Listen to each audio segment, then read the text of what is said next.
Os diarios de Sir Alonso publicáronse hai 25 anos na colección Mulleres da Nosa Terra nun momento en que coincidía no tempo coa exposición do artista Francisco Miguel no quiosco Afonso da Coruña.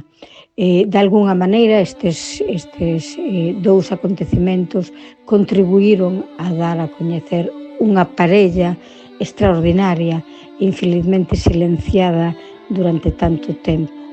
A obra, tanto mexicana como galega, dos últimos anos, certos anos 30, digamos, ese tipo de figuración de realismo máxico, tivo que ter un impacto visual moi grande. Creo que influiu moitísimo na obra de Urbano Lugrís.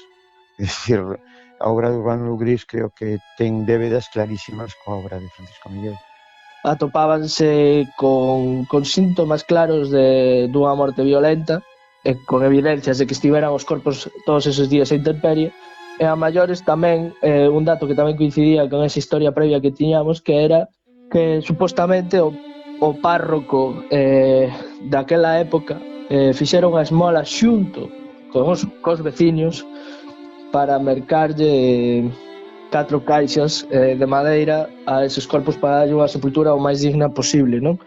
Ese lugar que Sira sinalou nos seus diarios en 7 ocasións, tal vez agardando que en algún momento acontecese o que agora pasou, que alguén desenterrase os seus restos e lle dese unha sepultura e unha lápida co seu nome.